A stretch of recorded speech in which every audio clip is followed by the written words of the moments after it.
Here we are going to use the properties of logs to solve for x. And these are logarithmic equations because they have logs in them. And notice our variable x is inside the log. Well, if we want to solve for x, we need to get that out.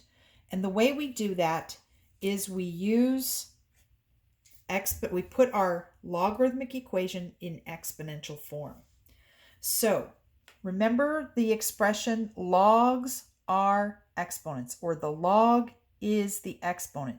When you point to the log and then say is for the equal sign, then you know that last number left has to be the exponent. The base is on the bottom, so that's 2. 2 is the bottom, the base.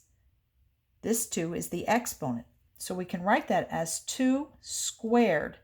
And that is equal to whatever's left inside the log here, and that's x plus 4. Now the x is outside of the log, so we can go ahead and solve for x. And to do that, I'm going to subtract 4 from both sides of my equation. And I'm left with 0 is equal to x. So there's my solution. X is equal to 0.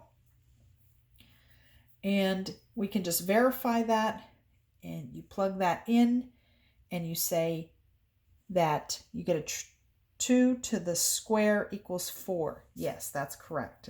So you can always check your answer after you solve for x. Here in this one, the base is 64. The log is the exponent, so that's 2/3. And then that's our x, because that's what's left inside the log there. So to find x, all we have to do is evaluate this.